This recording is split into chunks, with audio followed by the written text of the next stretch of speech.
Pasamos así a lo que es el delito de estafa, también dentro de los delitos contra la propiedad, aunque según la doctrina debería realmente ser un delito en perjuicio del bien jurídico protegido llamado patrimonio, que es más incluyente.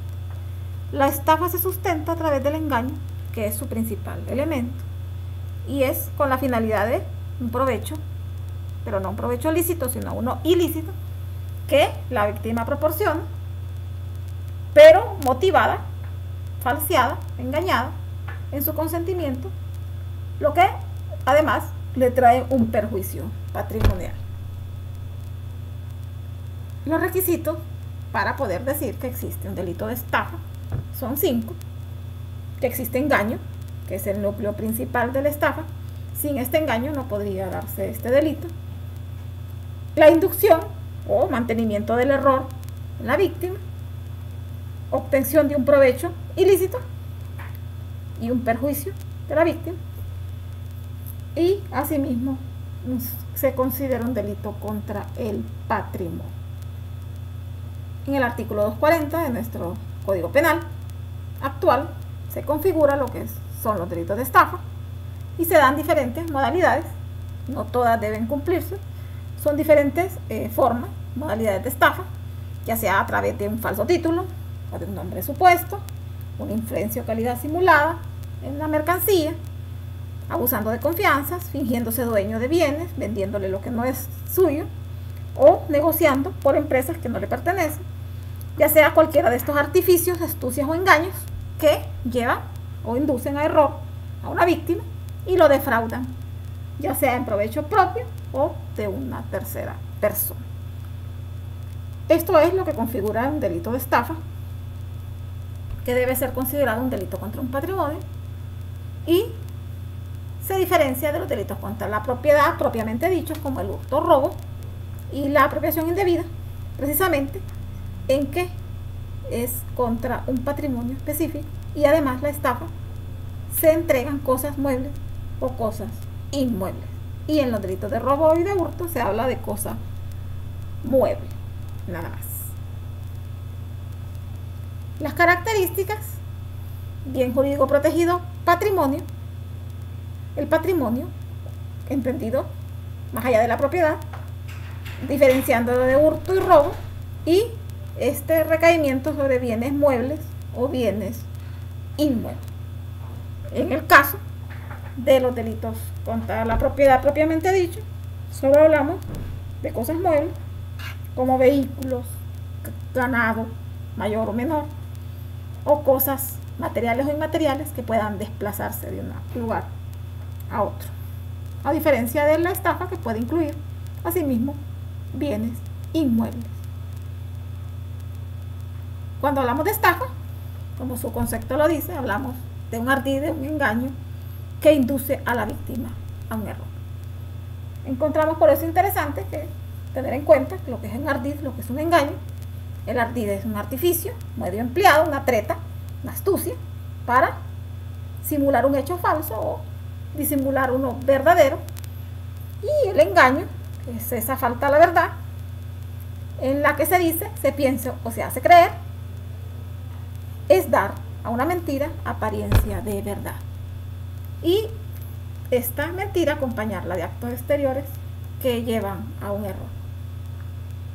Debe tenerse claro que para que exista estafa debe haber una idoneidad de ese ardido, de ese engaño, o sea, no es cualquier engaño ni cualquier artificio, ya que debe configurarse que en efecto la persona, la víctima, subjetivamente puede realmente caer en este engaño, y si no es así, no era suficiente para engañarla, no sería idóneo y no habría una estafa.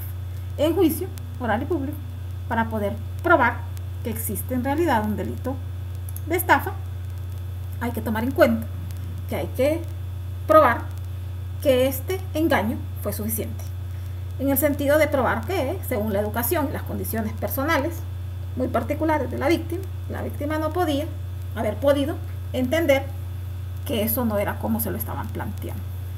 Típico caso como una persona que no es experta en construcciones y es estafada en esto por alguien que sí tiene ciertos conocimientos. No se puede comparar contra un ingeniero civil o de estructura que va a ser engañado por un albañil en esa especie. Objetivamente es idóneo cuando se ha logrado a través de un engaño, en un caso concreto, engañar a la víctima. Entonces todo esto debe ser probado en juicio, debe ser probado asimismo que existe un perjuicio y asimismo un beneficio para otra persona o para el imputado. Y hay que probar asimismo la cuantía de esa estafa. Sin error, ya sabemos claramente que no habría engaño. El ardido engaño debe provocar ese error en la víctima. Y ese perjuicio patrimonial debe existir y debe ser cuantificable. Ya puede ser que entregó dinero, cosas muebles o inmuebles, o preste trabajos remunerados, o renuncia a derechos personales o reales, o asuma obligaciones de otro. Cuando analizamos el tipo de estafa, tenemos que tomar en cuenta, desglosarlo, ver cada una de sus partes y ver qué tipo de artificio o engaño se utilizó para inducir a error a la víctima, qué fue ese acto dispositivo.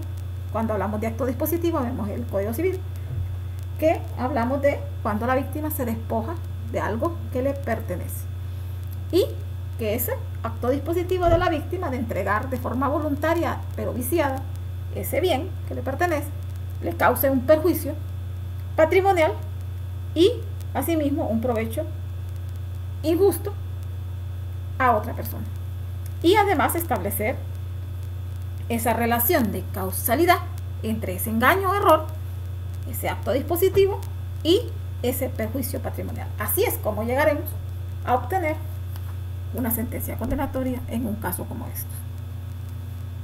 Además, tomando en cuenta ya no el tipo objetivo, sino el subjetivo, que es el dolo, este dolo exige, en todos los casos, que se haya realizado una actividad fraudulenta con el fin de engañar o producir error en la víctima. Sí debe probarse claramente de que desde un inicio el autor de este delito tenía la intención de engañarlo y de estafarlo, que nunca tuvo intención de cumplir el contrato o el pacto que habían hecho. Y si no se puede probar, no estaríamos ante un delito de estafa.